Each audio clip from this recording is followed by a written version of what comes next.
नमस्ते प्यारे बच्चों।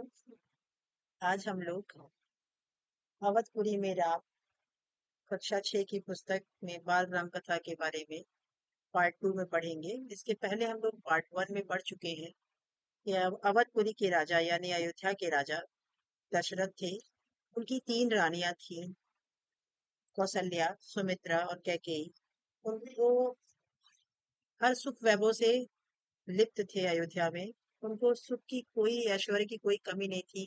कमी थी तो सिर्फ ये थी कि उन्हें पुत्र नहीं हो रहे थे, उसकी चिंता उन्हें थी, जिसके लिए उन्होंने कुंती पुत्रेष्टि यज्ञ किया अपने गुरु वशिष्ठ के कहने पर।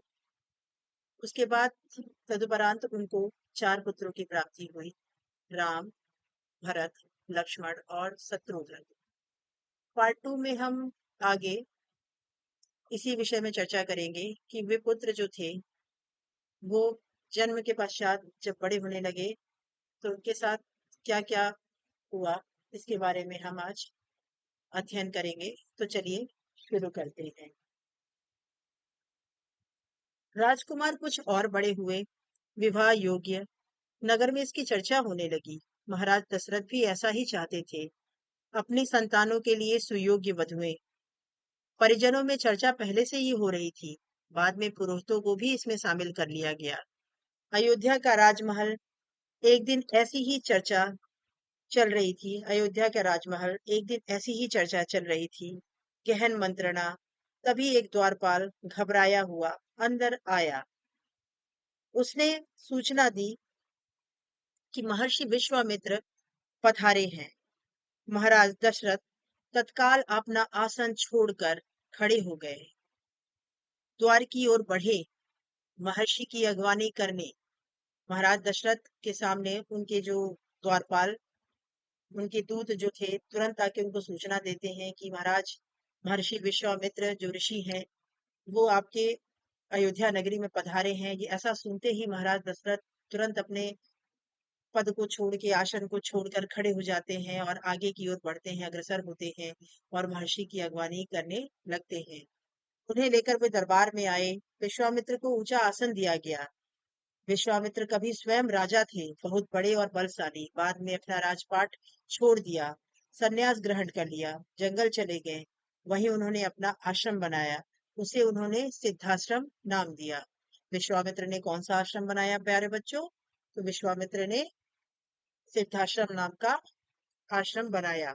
महर्षि के स्वागत सत्कार के बाद दशरथ ने कहा, महर्षि आज्ञा दे, मैं आपकी क्या सेवा कर सकता हूँ? आप अपने मन की बात कहिए, आपकी आज्ञा का पूरी तरह पालन होगा। तत्पश्चात विश्वामित्र बोले, राजन, मैं जो मांगने जा रहा हूँ उसे देना आपके लिए कठिन होगा। कठिन मतलब दुष्कर होगा। फिर दशरथ जी कहते हैं, आप आज्ञा तो दीजिए महर्षि, मैं उसे पूरा करने के लिए तत्पर हूँ, बिल्कुल नहीं हिचकूंगा। तुरंत दशरथ जी ने कहा कि आप तुरंत आज्ञा तो करिए, मैं आपको जो भी आप मांगेंगे मैं तुरंत दूंगा। मैं सिद्धि के लिए एक यज्ञ कर रहा हूँ। विश्वामित्र जी ने कहा कि मैं अपने सिद्धि के लिए एक यज्ञ कर रहा हूँ।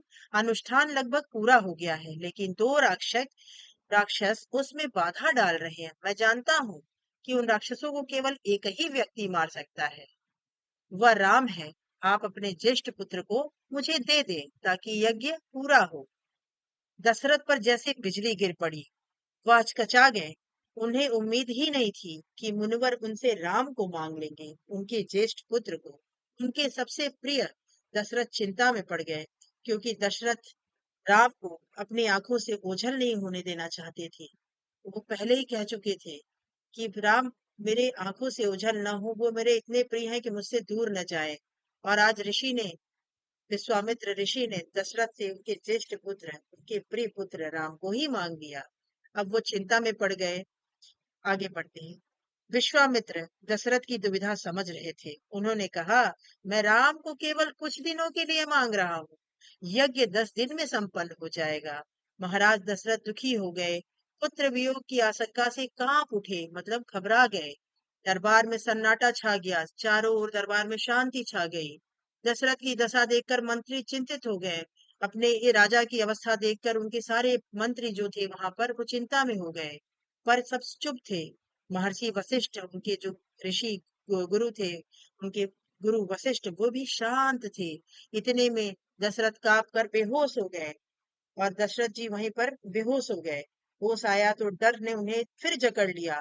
मूर्छित होकर दोबारा गिर पड़े। जब होश आया तो फिर उन्हें लगा कि जैसे उनके ज्येष्ठ राम, उनके पुत्र, उनके प्रिय पुत्र उनसे दूर जा रहे हैं। ऐसा सोचकर वे फिर से मूर्छा हो गए और तुरंत मूर्छित मतलब बेहोश हो गए।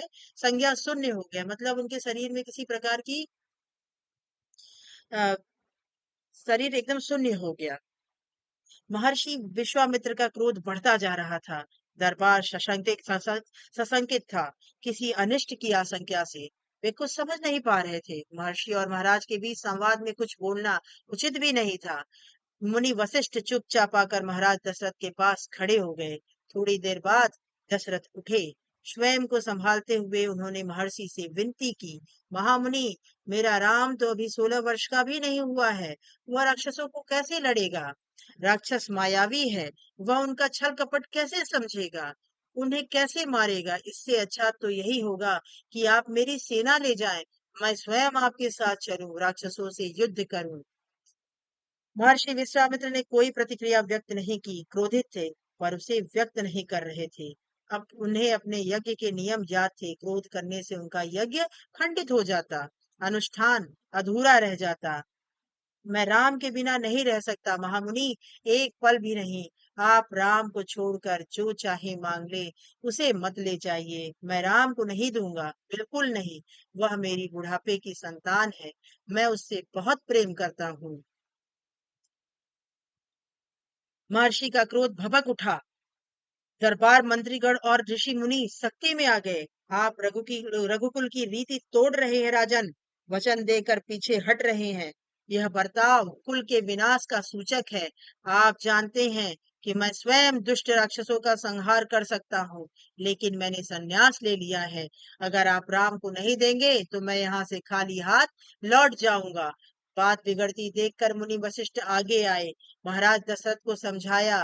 राम की शक्ति के बारे में, प्रतिज्ञा तोड़ने के संबंध में, महर्षि विश्वामित्र के साथ रहने पर राजकुमार राम को होने वाले लाभ के बारे में। राजन, आपको अपना वचन पूरा करना चाहिए। रघुकुल की रीति यही है, परंपरा यही है। प्राण देकर भी आपको आपके पूर्वजों ने वचन निभाया है। आप राम की चिंता न करें। महर्षि के होते उनका कोई कुछ नहीं बिगाड़ सकता। महाराज दशरथ की चिंता कुछ कम हुई, पर मन अब भी खिन्न था। पुत्र के वियोग से, कुछ पुत्र विछोह का दुख तभी सभी तर्कों पर भारी पड़ रहा था। गुरु वशिष्ठ ने कहा, महाराज, महर्षि विश्वामित्र सिद्ध पुरुष हैं, तपस्वी हैं, अनेक गुप्त विद्याओं को जानकार हैं। वह कुछ सोचकर ही यहाँ आए हैं। राम उससे राम उनसे अनेक राम उनसे अनेक नई विद्याएं सीख सकेंगे।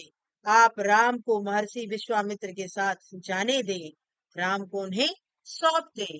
दशरथ ने मुनि वशिष्ठ की बात दुखी मन से स्वीकार कर ली, लेकिन वह राम को अकेले नहीं भेजना चाहते थे। उन्होंने विश्वामित्र से आग्रह किया, कहा कि वे राम के साथ उनके छोटे भाई लक्ष्मण को भी ले जाएं।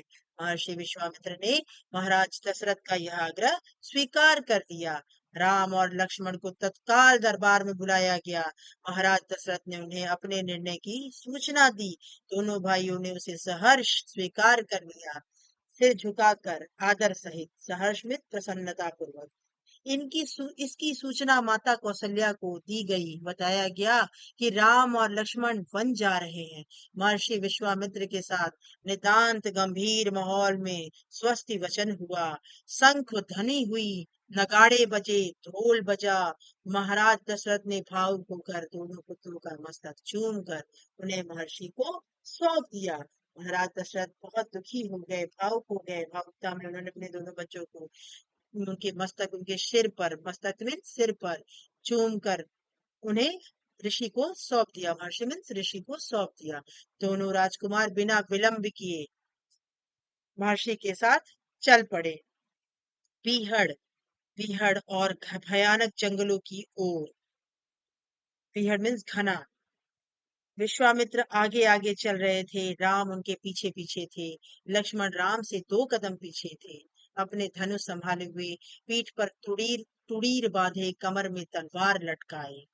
तो बच्चों, आज हम लोग यहीं तक अध्ययन किए। आज हम लोगों ने यहाँ तक अध्ययन किया। आगे की कक्षा में हम अध्ययन करेंगे कि राम विश्वामित्र के आश्रम में पहुंचने के बाद राम ने क्या क्या कार्य किए और कैसे कैसे किए, उसका अध्ययन हम आगे की पाठ में पढ़ेंगे। तब तक के लिए धन्यवाद। अगर आपको हमारा चैनल अच्छा लगा हो तो please like, subscribe and share. धन्यवाद।